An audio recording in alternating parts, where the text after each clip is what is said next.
Thank you so much for already watching part 1. For those who hasn't seen part 1, I really encourage you to check it out since we are discussing about the story of Honkai Star Rail in version 1 so far. For part 2 this time, we're going to talk about each of the characters' gameplay. Let's see if there's any character that exactly overlap with each other, and also see if there's any problem with any of the characters, and if they are big power crept in the current state of Honkai Star Rail.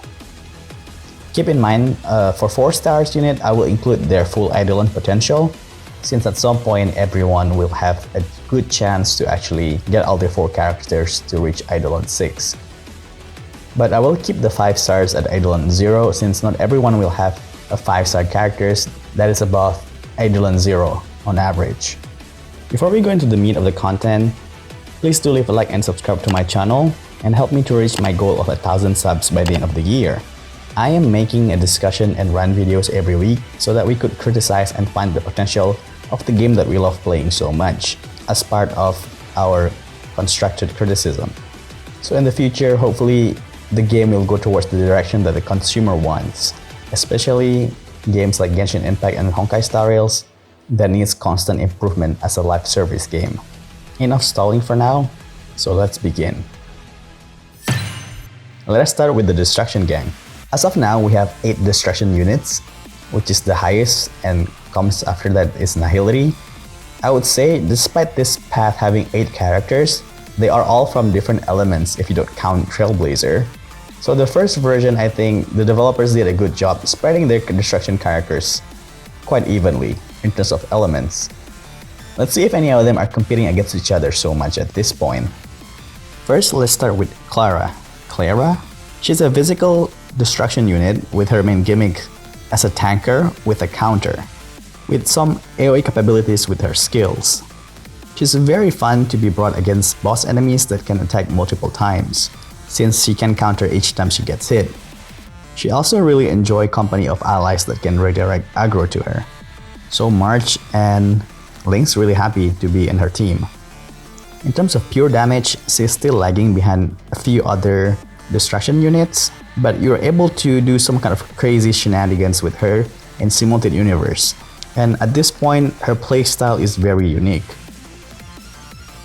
The second unit will be Blade. He's a wind destruction unit with his main gimmick of losing HP as he attacks. His skill will modify his basic attack, at which his basic attack will start draining his HP. He's also able to do a follow-up attack after losing HP 5 times. And he has an ultimate that can be used to help proc his follow-up attack or being used to heal himself during a pinch.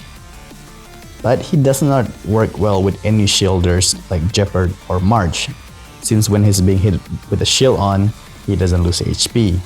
Therefore, his follow-up attack point is not increasing. In terms of DPS, he is still at the very top as a wind DPS character, and he's still very good in Memory of Chaos. And number 3 is Arlan.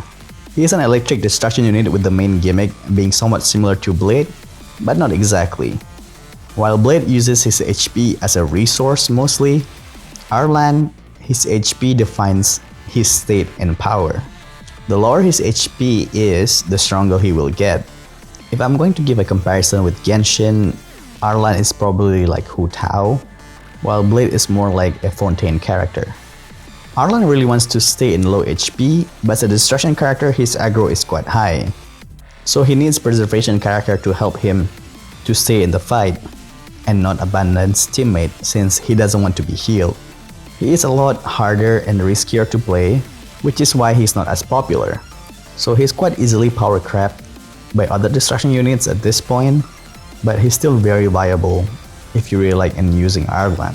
And Arlan can still shine quite a bit in Simultaneous Universe, especially if you're on the Destruction Blessing. But his playstyle is definitely still one of a kind in this game, but not as practical, which is quite different from Hu Tao, at which if you are good enough, you can just keep evading enemies' attack. While Arlan, it is up to RNG whether he gets hit or not, mostly. And number 4 will be Bibitter Lune Dan Heng. At this point of the game, I think he's the king of DPS, especially for Memory of Chaos. He is an imaginary destruction unit at which his main gimmick is all about consumes tons of skill points to modify his basic attack to deal tons of damage. His ultimate is self-serving to reduce the skill points consumption for one time when he's using the modified basic attack. At this point in time, he is the only character that is able to consume multiple skill points at one go. So he is still a very unique character. And he is currently on top of DPS chart, so it will take a while until Embittered Lune being power crap, I imagine. And the fifth character will be Jingliu. If Embittered Lune is the king of DPS, Jingliu is the queen of DPS. She is an ice destruction unit at which has the main gimmicks of having two modes. I would call it maybe the weak mode and the peak mode. So essentially her gameplay is that we need to make her transition from weak to peak mode and try to get her to stay in peak mode as long as possible. For her to transition from weak to peak, you just need to use her skill twice, ultimate twice, or skill and ultimate once each. The skill is also modified. During weak mode, she only hits one enemy. During peak mode, she will hit 3 enemies. Additionally, she has a gimmick of reducing your ally HP during her peak mode. This has an interesting application, especially for Blade, and to a certain extent for Arlan. Right now, she is not power crap, she is the queen, and her gameplay style is still pretty unique for her, of having 2 different states. And next is Hook, a fire destruction unit that has a gimmick that boosts her damage against enemies with burn, while able to inflict burn herself. She really feels like a Han unit because most of her abilities are single target attack, except her enhanced skill. If there's more burn related support that is coming into the future, Hook will be an even better unit. So at this point in time, Hook is being power crapped by the other 5-star characters mostly. And she's also a unique unit that is thrive in a burning environment. That kind of came out wrong. The 7th unit will be our beloved Destruction Trailblazer, our very first character. Their gimmick is that they have an ultimate that allows them to be an AoE or single target damage dealer depending on the situation. If they're fueled with a lot of energy, they can deal tons of burst damage on the enemy. And depending on the enemy's waves, they can be used to clean mobs and then switch target as a single target enemy using their ultimate. Very versatile unit. But sadly, I think they are power crapped by the other destruction units. But the Trailblazer is still a very unique character, as the only character that has 2 different states when they use their ultimate, either dealing a single target burst or an AoE burst. Last but not least, Xueyi, a quantum destruction unit that has a gimmick as a toughness bar shredder, regardless if they have quantum weakness or not, through the usage of her ultimate and follow-up attack. She is a very versatile unit that is very good as your sub DPS and being the one that breaks the enemy bar. In terms of DPS alone, she's power crapped by the other 5 stars counterparts, destruction units, but her role as sub DPS is still very good when dealing with multiple enemies, especially when fighting 2 different bosses at the same time and both have different weaknesses. And her gameplay is still very unique to herself as being able to shred toughness bar regardless of the weakness. So in conclusion, some of the destruction units, especially the 4 stars, are being power crapped at this point. However, credit needs to be given when it's due. The destruction units are very unique, with each character having their own gimmicks. While some can be used in very general setups and matches well with the current meta of Memory of Chaos and Pure Fiction, but all of them still shines quite brightly in the simulated universe. And they can still be used in Memory of Chaos and Pure Fiction to a certain extent, but they need a very specific setups to fully take advantage of their gimmicks. So far, I think destruction units are in very healthy conditions with a good amount of varieties, and each of the characters are played differently, even though by the end of the day, for most players, what they're looking for are that really big number. So at least for me, I really appreciate what the developers are doing by designing each of these characters feeling very unique to each other. So next, we are moving to the Han units. The first unit will be Zilla, our beloved OG Quantum Han unit that is also known as the Boss Killer. Her gimmick is still very simple and powerful.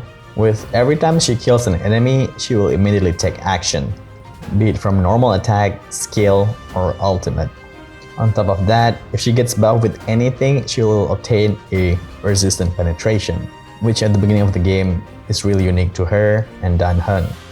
So her playstyle is always about trying to kill an enemy with your basic attack or skill, make another move, kills another enemy with ultimate, and then make another move.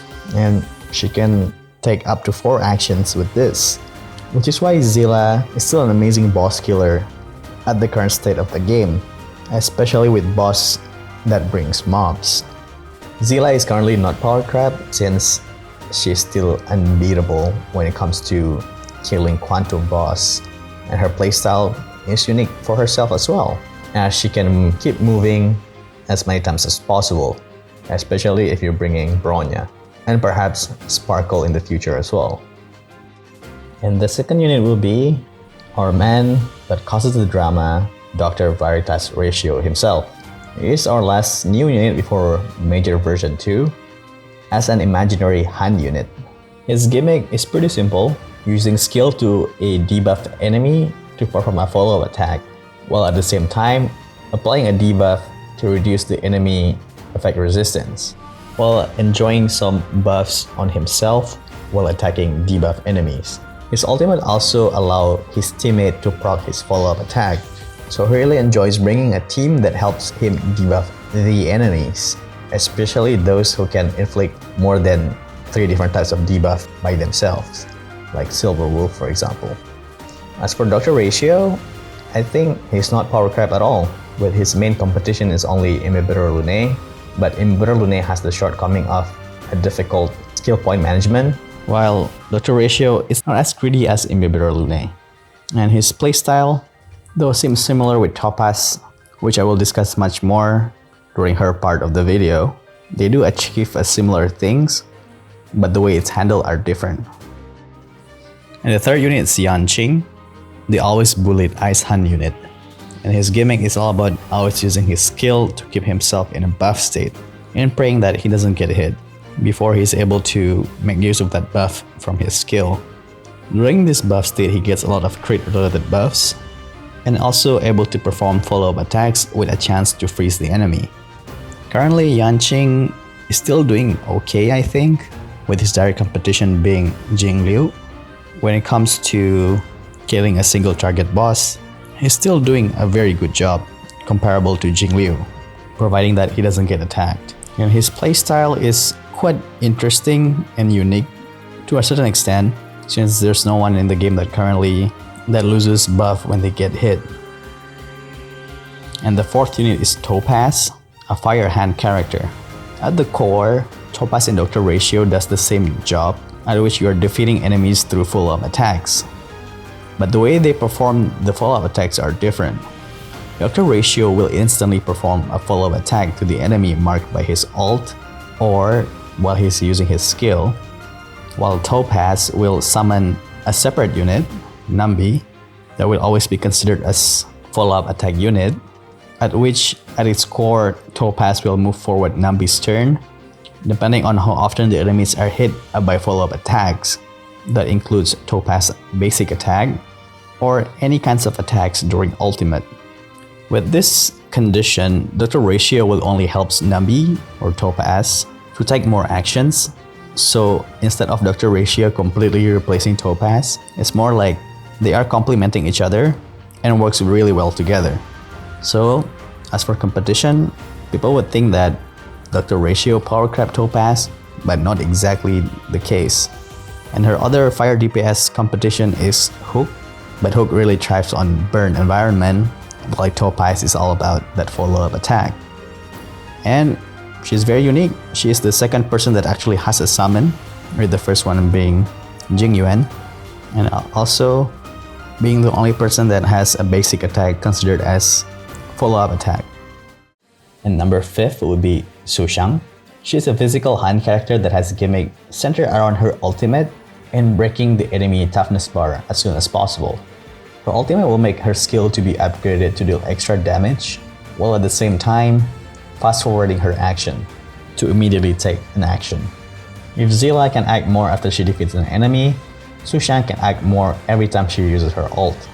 And when she breaks the enemy, she will gain more speed, and hence gaining more turns as soon as possible.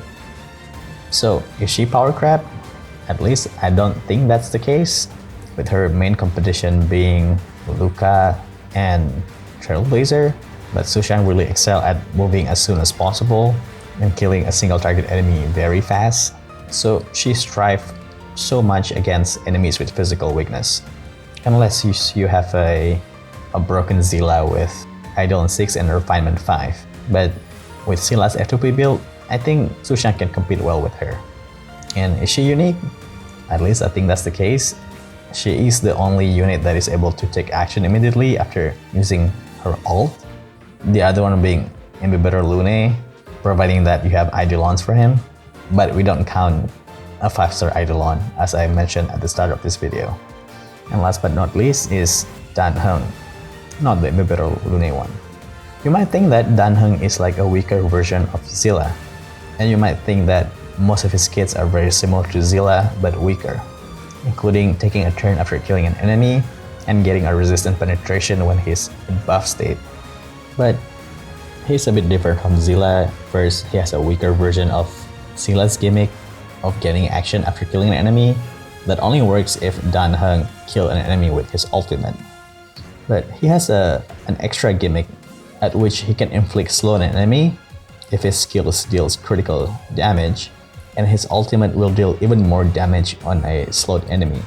So providing with the right support, he should be able to keep moving while at the same time making sure that the enemy will never take their turns.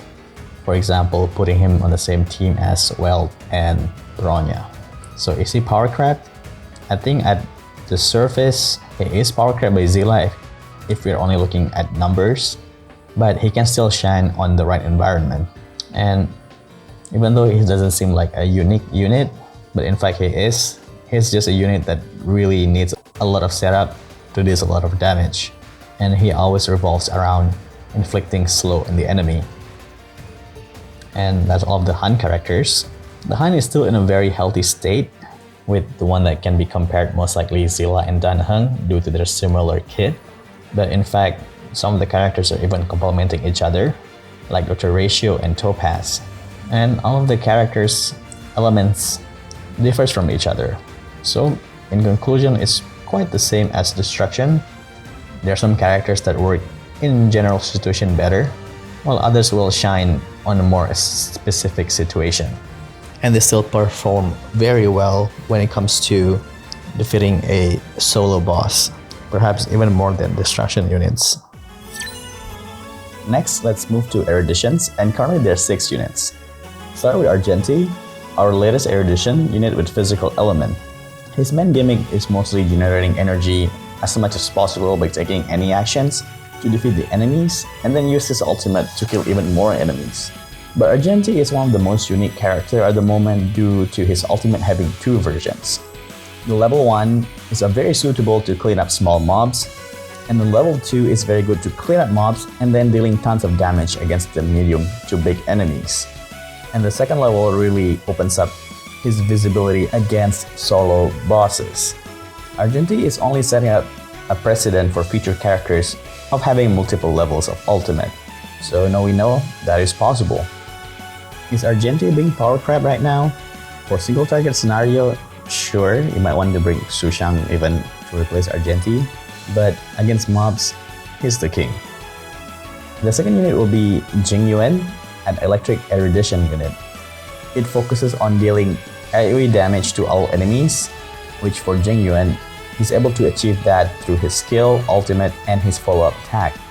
Jingyuan is the first that introduces summon into the game. His follow-up attack though is a summon that always present and has its own turn, much like Topaz Tsunami. But its power and speed is determined further by Jingyuan's actions. He is in essence can be used as both single target and AoE damage dealer, since his Lightning Lord will hit multiple times. If there's only a single enemy on the field, much like Argenti's second level ultimate, and just like Argenti makes him viable against a solo enemy. Is Jingyuan being power crap right now? In terms of pure damage, sure, the distraction units I think deals a lot more damage than him, like Emperor Lune or even Jingliu, but he still has a very strong place when it comes to dealing with mobs, and I think it will be even better in the future if there's any follow-up summon support. And the next one will be our beloved Himiko. She's an Erudition Fire unit. Much like Jingyuan, she is a follow-up attack character, but how often she does that it really depends on how often you are breaking the enemy's toughness bar. And in essence, she's a bit similar to Hook as well, because she does more damage against enemies inflicted with burn. Her kit really helps take care of smaller mobs in the back-to-back fashion through a non-stop follow-up attacks and ultimate. Thanks to that, she finally finds a place where she can fully shine through the pure fiction mode, at which you are constantly breaking mobs' toughness bar, and she can continuously perform the follow-up attacks. Is Himiko being power crap? In Memory of Chaos, most likely, but as I've said before, in pure fiction, she is the queen, along with Herda. And the next unit will be Herda. She is an Ice Erudition unit. Her role is very similar to Himiko, with her gimmicks revolve around her triggering follow-up attack, but instead of triggering through breaking enemy toughness bar, Herda will perform follow-up attack when enemy level reach a certain HP threshold. The more enemies at the time reach the threshold, she will deal even more damage to health and the toughness bar. And once again, pretty much like Himiko, she really excels at cleaning weaker mobs due to her talent can easily break through their toughness bar. And Herda finally found a place where she belongs in cleaning up small mobs as soon as possible in the pure fiction mode. Like, she even works really well with Himiko since they can proc each other's talent, just like how they're actually friends in the game story. So is Herda being power crap at the moment? In Memory of Chaos, definitely. Jingliu beat her easily. But in Memory of Chaos, as I've said in Himiko section, she is the queen. Congratulations Herda and Himiko. Now more people are able to appreciate their gameplay design. And big salute to the developers for giving us a new endgame mode. And the next unit is Jingchue. I have to say, I think she's the most interesting character in the game at the moment. She is a Quantum Erudition unit that has a gimmick of relying on luck for her to reach her maximum damage potential. She has a tile that she will draw every time your team turn starts, and her skill allows her to draw another tiles as well, at which when 4 of the same tile are gathered, her basic attack will be modified to a much stronger version. But sadly, any tile that she draws is purely random. And every time you use her skill to draw a tile, 1 skill point will be consumed. And because of that, sadly her skill point consumption is absolutely terrible. It's either as bad as Emperor Lune, or even worse, if your luck is absolute garbage. She is clearly a character with the most unique mechanics at the current version of the game, but I think with the addition of Sparkle, her skill point issue will be alleviated quite a bit. So is Jingchue power crap at this point? That is indeed the case due to how difficult she is to play, but her damage potential is actually very crazy. But I believe once Sparkle is out, I think people will try to use her more since the skill point issue won't be as huge. Last but not least, Sorval, an electric erudition unit, and despite her path and elements are the same as Jingyuan, she operates completely on different ground to Jingyuan, as she works really well with Nihility dot units. Her main gimmick, while dealing as much damage through AoE, she also deals damage through shocks. While on top of that, she will do more damage against shock enemies, much like how Hook deals more damage to burn unit. So it's not that shocking that Sorval is all about giving the shock to the enemy. I know, quite lame. So is she being power crap at the moment? For AoE damage purpose, I think she is currently being power crap by Jingyuan especially. But when she is being placed on dot team, instead of being power crap by Kafka, Kafka enables her kit to a new heights. So she performs very well on Memory of Chaos that focuses on dots, and performed quite decently on Pure Fiction mode. And that's all the 6 units of erudition at the moment. In conclusion, at the moment, for erudition characters, the goals of the units are the same: to deal as much damage as possible to mobs of enemies. They were being power crept previously by destruction units, since the only endgame content at that time was Memory of Chaos, but Simulated Universe at least enables all kinds of teams. But are each one of them feels unique? It doesn't seem to be the case. But when you inspect each individual character's kit, the way they reach their maximum potential is quite different. So in the future, the more characters are out that focusing on supporting their kits, like for example, Qingque will most likely be quite buff once Sparkle is out. All of the other units will still be able to perform just fine. And in the future, when there are more characters are available, it will be a lot about which character suits your playstyle more when you're going for erudition team. Do you like full-up attacks, or do you like breaking enemy toughness bar? Or do you want to go for a skill point hungry team? Do you want to go with dot team like Serval currently is doing? So I can see good things happening for the erudition team in the future. So, are you liking what you heard so far? We have covered the 3 DPS paths. As you can see, even though some of them are a bit power crap, but they should be able to bounce back once other units that will enable their kit is released, or even modes that will make them shine, just like how erudition was shelved for quite a bit until the Pure Fiction mode came out. And what's really important, at least for me, all of the characters' core design feel relatively unique to each other, and they don't have a direct overlap. It is the matter of which one is more suitable towards the endgame content, even though ultimately what the players care about is about dealing as much damage as possible. At the very least, I really appreciate the developers for putting time and effort in making each of the units plays differently, even though they could have just make a new character that has exactly the same kit, doing the exact same thing, but it's just that their damage scale is just so much larger. And that tends to be what many other gacha game does.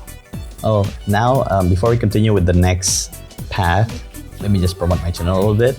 Please subscribe to my channel to be notified when part 3 of this video come out, because oh boy, there's still a lot to cover regarding Honkai Star Rail Retrospective within this one major version, and help me to reach my goal of 1,000 subs by the end of the year. Thanks in advance, and I really hope the rest of the discussion really helps you making a comparison between characters and their respective paths, especially the non-DPS units, since in this kind of genre, they tend to be power crept quite easily. And next, let's move to the harmony units. First one is Yukong, an imaginary harmony unit. She is a very offensive harmony unit, not only because she is able to buff the overall team damage by boosting attack, crit rate, and crit damage, but also she really helps the team to break the imaginary toughness bar due to her talent making her basic attack deals a lot of toughness damage alongside with her ultimate. And on top of that, she really buffs the imaginary team, so she will provide a lot of value in the future, and there's more imaginary units available, along perhaps with content that tend to favor a mono element unit. At the moment, she's a bit difficult to use since her crit damage and crit rate buff is tied to her ultimate, and it also requires your DPS to move right after her to fully utilize her buffs. Is she currently power crept? The answer is yes. Units like Bronya and Ruanmei provides tons of value without the restriction, but I think she will have her time on the stage when there are more units are out. Is she unique? The answer is yes. She is a very offensive support, which none of the other harmony units are on the same level as her when it comes to being offensive themselves. And she can act as a sub DPS to a certain extent.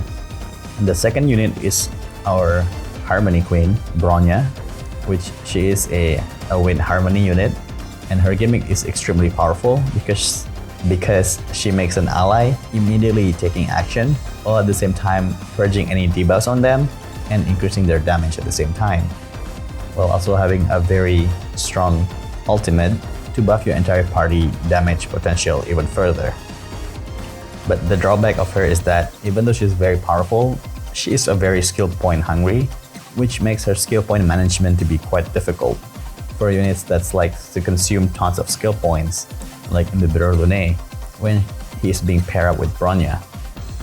And also, I'm really liking her talent of having 100% crit rate at all times when she attacks with her basic attack. So is she being power crap at the moment? No, not really. Ruanmei is there, but there's some teams that still prefer to have Bronya over Ruanmei. And is she unique? She's still very unique. She enables the immediate action through her skill to anyone, so her role as a support is still very strong. The third unit will be Asta, a Fire Harmony unit that has a very good offensive capabilities through her skills that really helps in shredding the enemy toughness bar, much like Yukong. And that is her gimmick, along with providing your team lots of attack and speed buff. And also, if needed, she will buff overall fire damage character while also providing burn, which Hook is very happy to have her around. And in the future, her value will not diminish since she is quite skill point friendly while providing lots of buffs and helping shredding the enemy toughness bar. And perhaps when there are more fire units in the future, she can be the main support for a mono fire unit. So is she being power crab at the moment? I wouldn't say that she is, since there are times that I prefer to have Asta instead of Bronya due to her skill point friendly nature. And also I would like to bring her in a team that really prioritizes speed in delaying the enemy actions. Heck, you can even bring her along with Bronya or Ruanmei to enable a non-stop action team or toughness shred team, respectively. So is she unique character for a harmony path? Absolutely. Her kit is just overall very different from the rest of the harmony units. And the fourth unit is our latest harmony unit, Ruanmei. She is an ice harmony character and she is a bonkers of a unit as much as Bronya, and the first character that takes advantage of the break effect status to her kit. Additionally, she is the first unit that increases toughness bar efficiency to your party, which is a very strong and valuable buff at the current state of Honkai Star Rail. While on top of that, she is also very good at delaying enemies' turn, since her ult will cause a broken enemy to extend their broken state by one turn.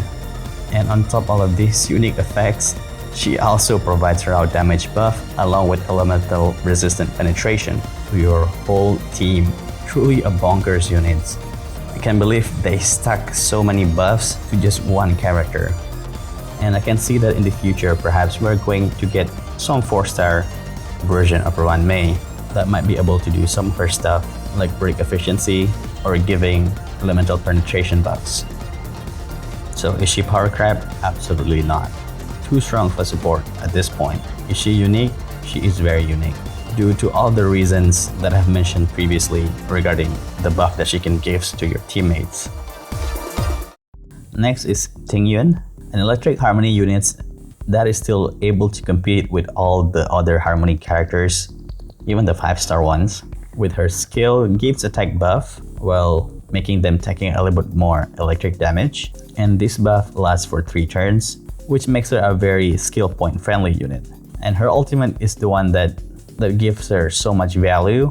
It's very unique since she can straight give a teammate 50 energy while also buffing their damage and speed. So she enables a team that focuses on the DPS using their ultimate as many times as possible, especially if you pair her up with Huo as the healer. So is she power crab?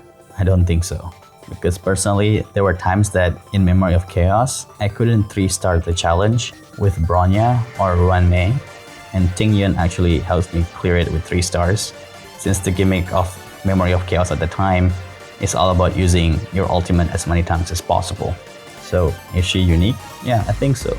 Even though she doesn't do as many things as Ruanmei, or Bronya. The 3 buffs that she gives and her being very skill point friendly is extremely valuable for some teams and some challenges. And last but not least, Hanya, a physical harmony unit that has a gimmick of recovering extra skill points. Her skill applies a debuff on the enemy that every 2 damage received by the enemy will generate extra skill point while also increasing the damage that they receive. So since this counts as a debuff, she will help Dr. Ratio quite a bit as well. On top of that, she is also able to buff one character's attack and speed, at which most likely going to be for your DPS, and she's a very skill point friendly character as well.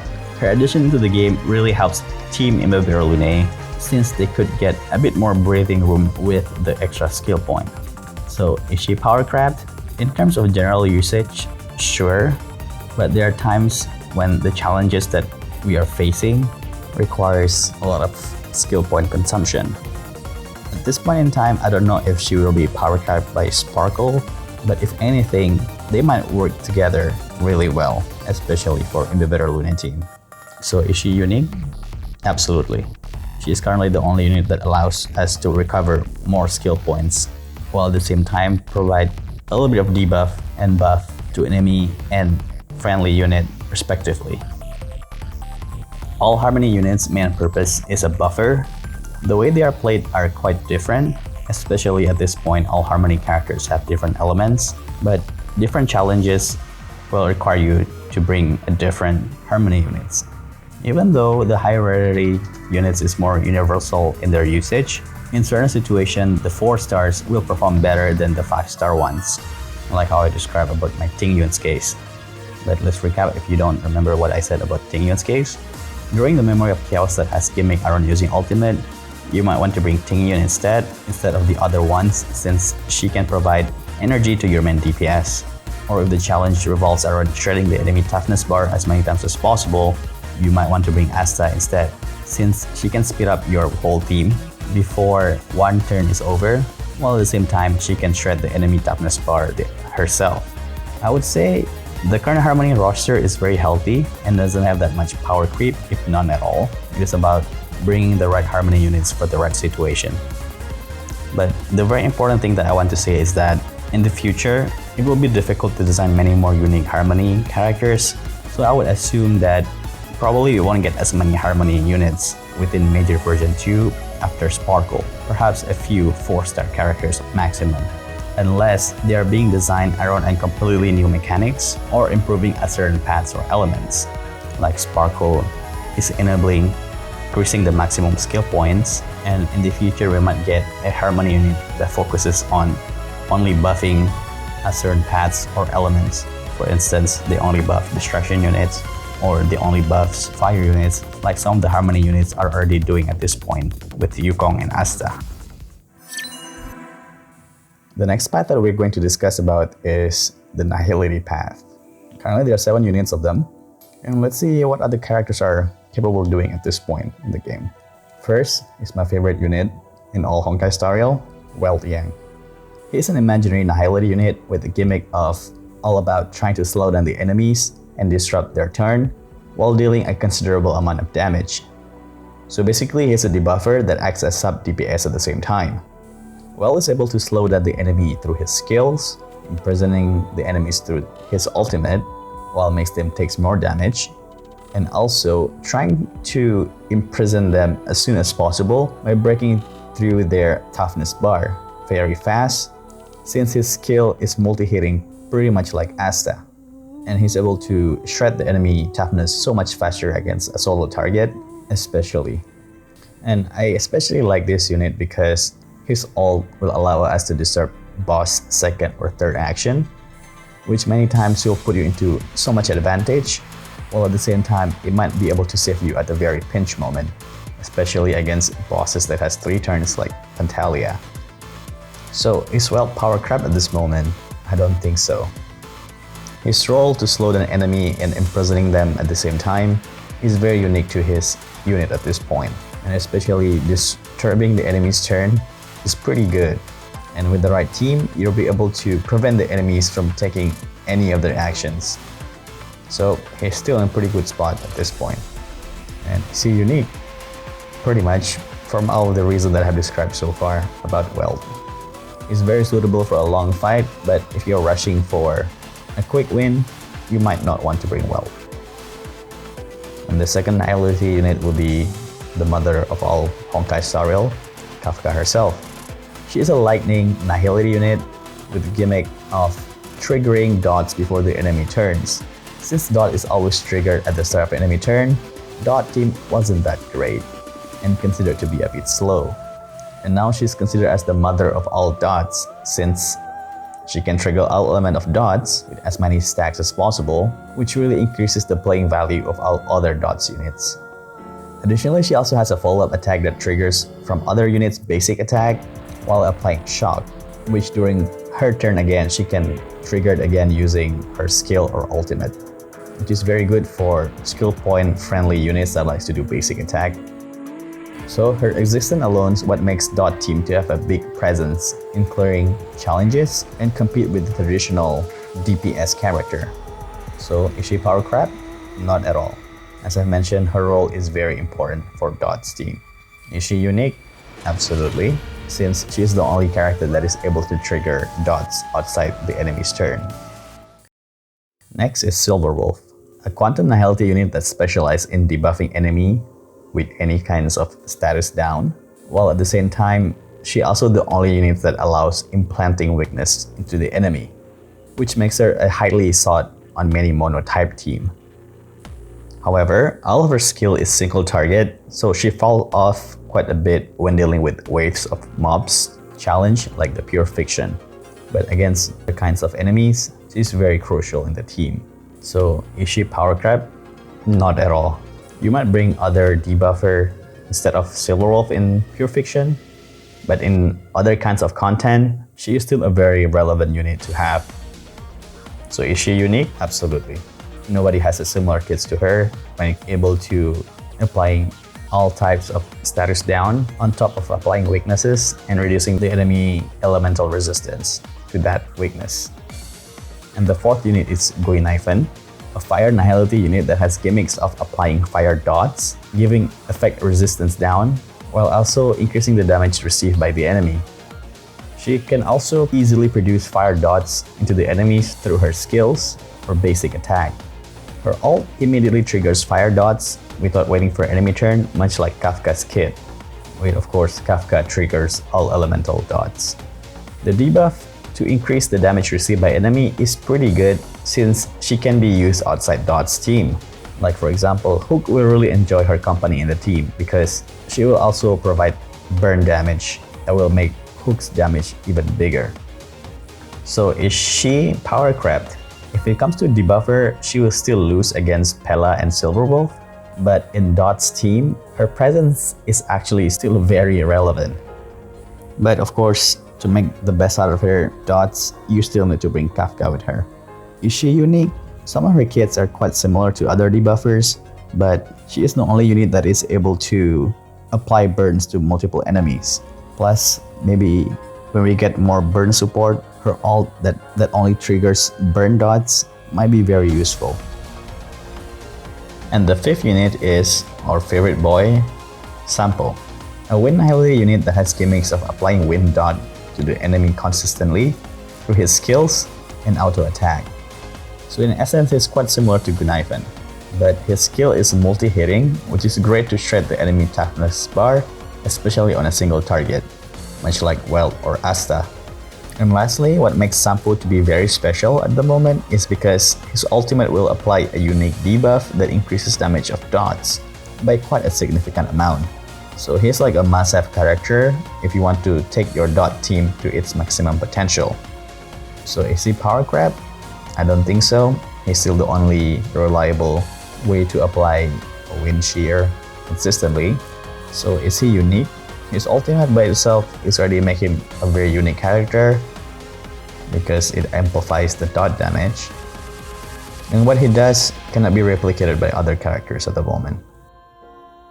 The next unit is Pella, an ice nihility unit that specializes in defense down and removing buff on a single enemy. Additionally, with Eidolon, she's able to reduce enemy ice resistance which makes it very valuable in Mono Ice team especially. Many uses Pela and Silver Wolf interchangeably when it comes to defense reduction, but it really depends on the situation of the challenge, because sometimes Pela has the advantage of being able to reduce many enemies' defense at once, so her value is so much more in pure fiction mode. And also, buff removal is quite rare, and I think only Pela and Locha and Luca that currently has a consistent buff removal. So is she power crept? I don't think so. I think she's still able to perform toe-to-toe with Silver Wolf, depending on the situation. But is she unique? What she does is once again quite similar to Silver Wolf, but the execution is just different. Silver Wolf thrives so much more on fewer enemies because all of her kits are single target, while Pela will thrive so much more on multiple enemies, especially. So she is not that unique, but the execution is just a bit different. Last but not least is Luca, a physical nihility character that focuses on dots. He also has enhanced basic attack, much like how it is like Preservation Trailblazer or Blade. His skill will apply bleed dots, but sadly it only applies to one unit. His ultimate will deal damage while at the same time increase the damage received by the enemy. And lastly, his enhanced basic attack will immediately triggers bleeding dots. So is he power crap at this point? When it comes to dots application, he's the only unit that can apply it consistently, and on top of that, while his dot is mostly applying on one unit at a time. So no, he's still very strong in terms of bleeding application. And through Luca, it kind of makes me realize that maybe in the future, we might get two different types of dots. One that focuses on applying on multiple enemies, just like Gunaifen and Sampo. And the other team might be the one that focuses on applying dots on a single unit, much like Luca. And we might end up even getting a single target version of Kafka, even though Kafka still performed really well on single target enemy as well. So is he unique at this point? Pretty much, for all the reasons that I just described. So essentially, Nihility is also in a very good spot at the moment, where some are focusing on stats debuff, the others are more focusing towards dots, and all of the characters fulfill their niches depending on the situation. So there's still room for a lot more Nihility. Maybe that's why we keep getting so many Nihility characters throughout version 1, and we already know that Acheron or Acheron is also a Nihility unit on top of having Black Swan. But I just want to add that Kafka, the mother of all dots, and having more future dot characters would only make the dots team to have more varieties. Just like when I said about Luca, you might have two different types of dots. Maybe one day, if there's going to be an endgame mode that prioritizes survival, maybe we're going to have a Nihility unit that focuses on weakening enemy offensive capabilities while having as many preservation and abundance unit on the team. I really hope they will add more endgame mode on top of having pure fiction. From all the developers' track record so far, we might end up getting another endgame mode towards the end of major version 2.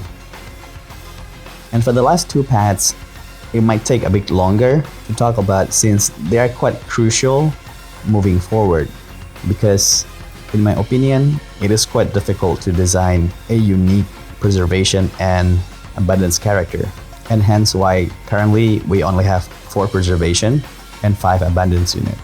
So I'm really looking forward to see what Aventurine and Gallagher are going to bring us at major version 2. We're going to find that out in version 2.1, I suppose. Alright, let's get into the preservation unit. For preservation unit only, the first one would be Jeopard. Jeopard is currently the beefiest tank in the game in terms of shielding. He's an ice preservation unit with a very simple gimmick, simply shielding his whole team as frequent as possible using his ultimate. And on the side, he has the utility of able to face one enemy at a time with his skill. And also, he's the only unit that currently has guts as part of the kit with an Eidolon. Arlan is able to do that as well, but it requires some Eidolon. His kit is very simple, but it's super effective on doing the job right, as he can completely substitute your healer for the team. He works extremely well with every other character, maybe except Blade. So is he currently being power crept? Not at all. his shield is just so beefy, and you're pretty much set if you have Jeopard in your team. Is he unique? Well, currently there are only 3 competitions, and he's very unique as the only person that is able to give a lot of shield to your whole team. And the second unit will be March. Much like Jeopard, she is an ice preservation unit, but unlike Jeopard, she only shields 1 unit at a time. And the shield increases the aggro to the shielded unit and remove debuff, this is very good for unit that really wants to get hit, like Clara. So basically, she can make other units tanks for her as well. And she has another bit of utility of able to heal at maximum Eidolon, albeit very little. And her ultimate is very good for Freeze team, especially in the simulated universe. For shielding alone, she loses to Jeopard, that's for sure. So she is power creep in that aspect. But she has more utility to make other characters be able to use their potential more. Like as I mentioned, by shielding Clara can tank a lot more. And debuff removal is very valuable at the current state of the game, since many enemies like to use stats debuff or crowd control debuff. So she provides a little bit more utility. So is she unique? For sure. She's a shielder with lots of utility that will make certain teams work extremely well. For now, I like to put her in Herda team in Pure Fiction, so that on top she's able to deal AoE damage. She will also be able to protect the squishy teammate like Herda. The next unit is Fuxuan. She's a quantum preservation unit. Fuxuan is very non-traditional. She is a tank, but not a shielder. And she's tanking mostly through high stats and damage reduction, while she's also able to absorb a percent of allies' damage to herself, while also providing many different kinds of buffs for them. So she really feels like a preservation mixed with a harmony unit. Additionally, she's able to provide massive self-heal to herself, while also able to heal a little bit of your entire team. So she has a little bit of abundance as well. She's also able to revive your character or giving them guts, but it is tied to an Eidolon, so it doesn't count for this evaluation. So is she being power crept? Not at all. If anything, she goes toes to toe with Jeopard, depending on the situation. But what's good, she's enabling certain units that doesn't like to be shielded, like Blade. So is she unique? She is very unique, I would say. She's the only tank that doesn't provide shield, and also a mix of harmony and abundance character on top. And last but not least is the Trailblazer Preservation. They are fire preservation unit that provides shields every time they take actions. The given shields is very small, so it acts like a small HP boost, while also providing some additional damage reduction on top having the shield. So this is very good for units that likes to lose their HP, like Blade and Arlen, so that they don't die when their HP is very low thanks to the shield and damage reduction. Trailblazer basic attack is also unique since it has 2 versions, a single target version and enhanced version that hits 3 different enemies. So in a sense, even though he's a shielder, he can contribute quite a bit to shred the enemy toughness bar. And also, any action that it takes, be it normal attack, skill or ultimate, the shield is given, which is quite versatile compared to March or Jeopard that relies on skill or ultimate in order to provide a shield. Trailblazer skills also has a very high chance for taunting enemies, on top having a very high self-damage reduction. So are they being power crept at this moment?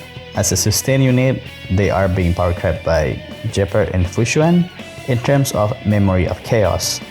But for sustainability and pure fiction, I think he's quite a decent option due to his ultimate dealing damage to all enemies.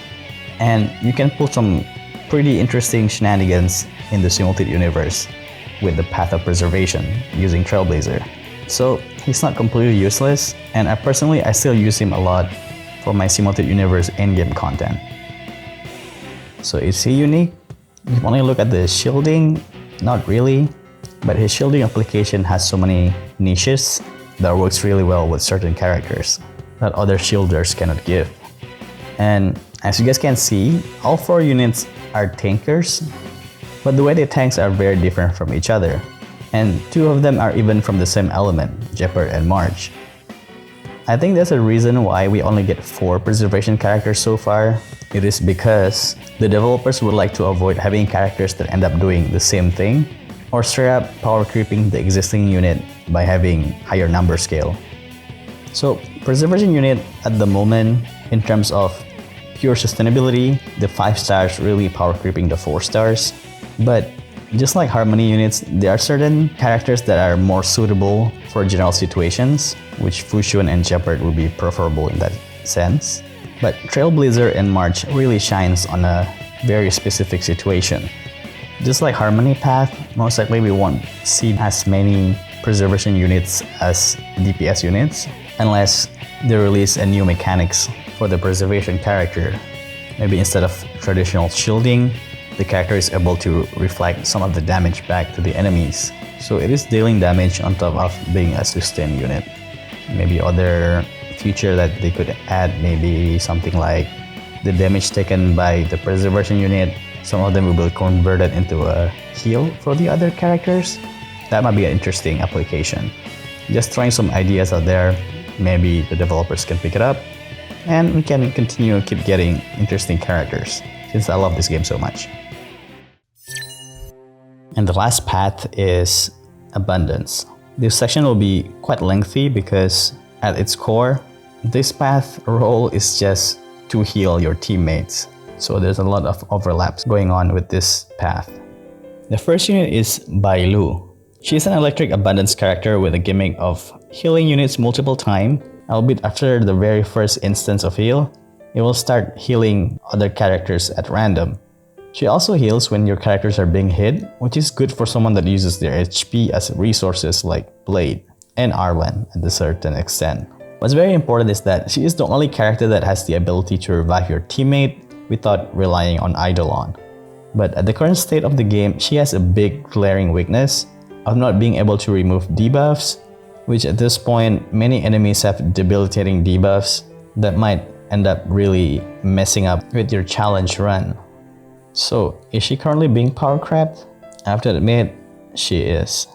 Since currently, Abundance role is all about that healing as I've talked about, and we don't want our unit to die in the first place, so revival is just a small insurance. And other units like Huohu and Locha overperform Bailu, and even Lynx to a certain extent. But is she unique?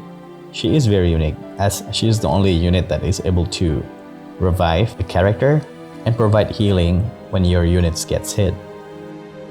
The second unit will be Natasha. She's our OG god healer. She is a physical abundance character with a gimmick of being the purest of healer, since all of her kits are about healing. Her skills heals a single target character, provide continuous regen, and cleanse debuff, and her ultimate only heals all allies while also providing regen.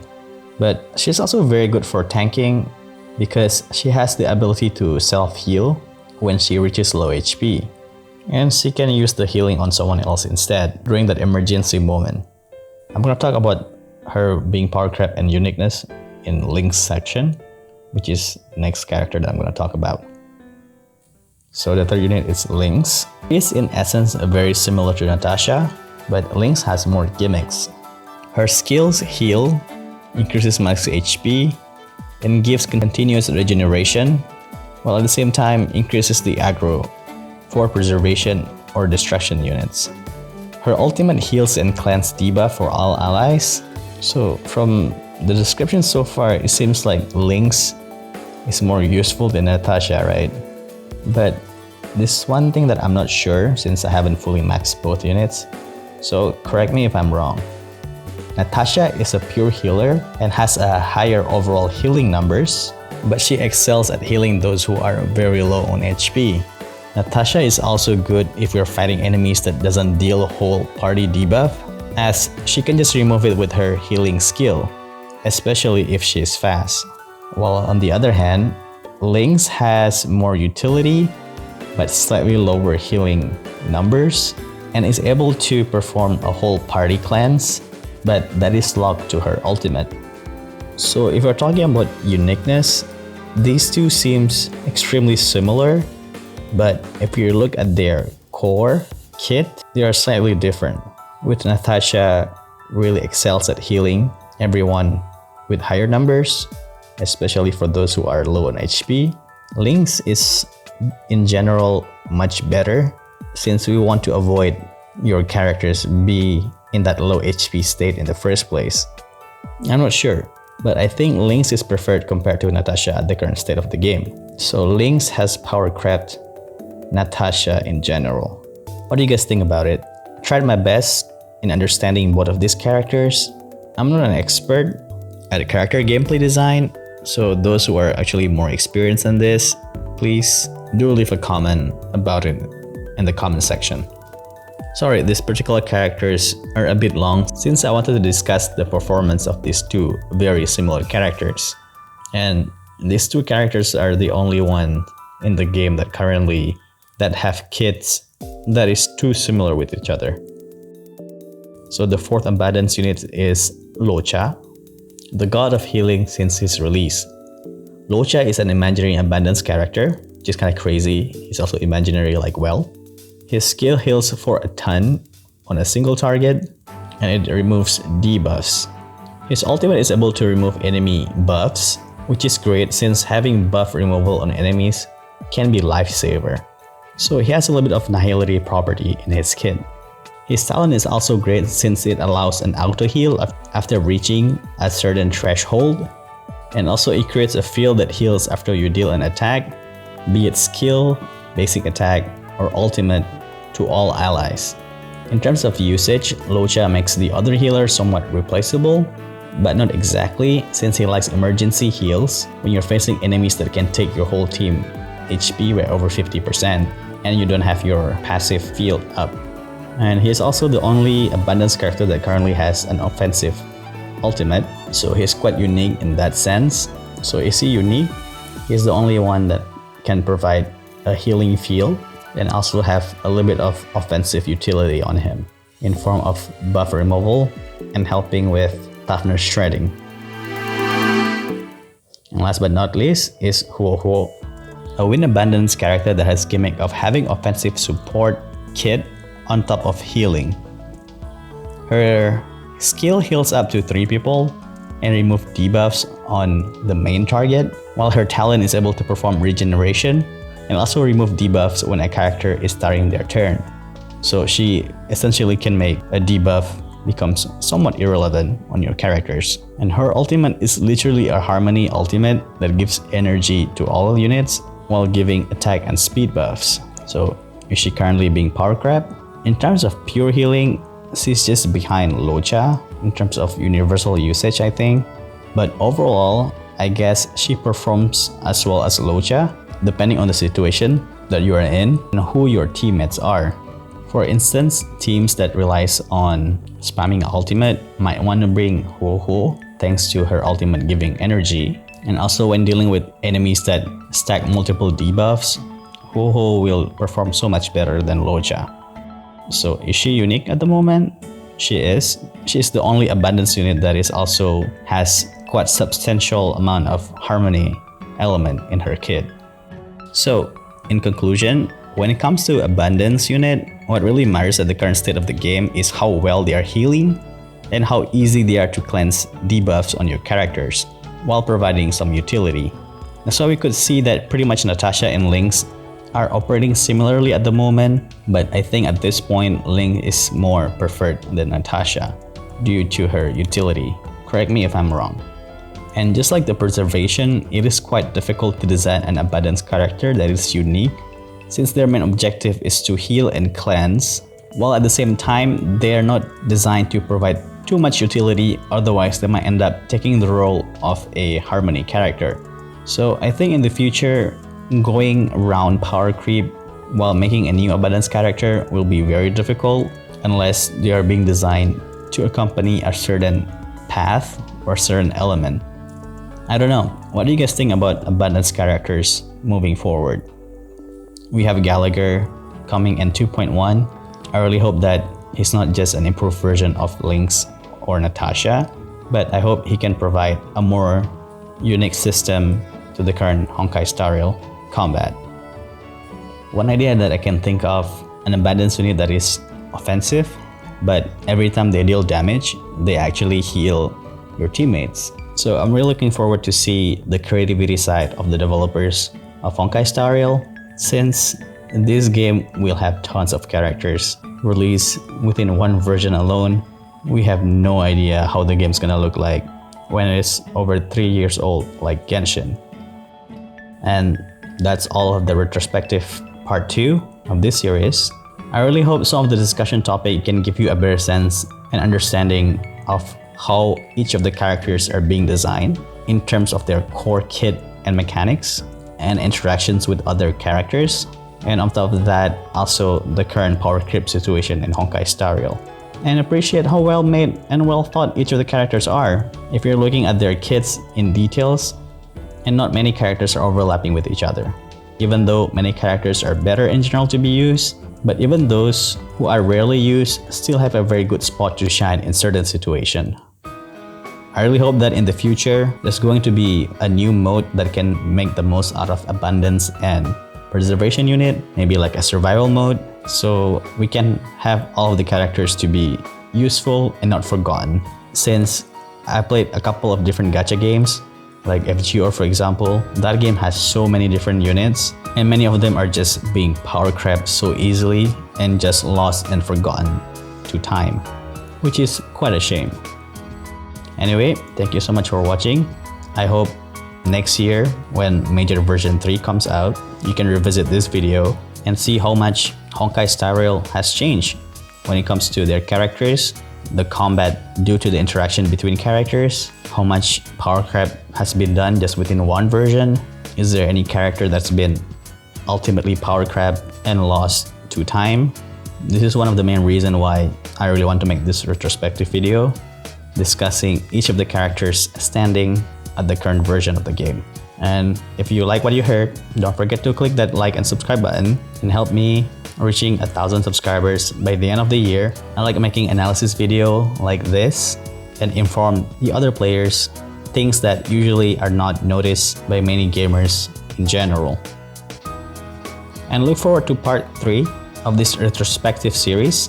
There's still a lot to talk about regarding Honkai Star Rail version 1, which on the next episode we're going to discuss about events, endgame, level design, and combat mechanics change since the first day this game came out, so that we can predict what kind of characters that might come out in the next few versions of Honkai Star Rail. Until the next video, stay sharp gamers.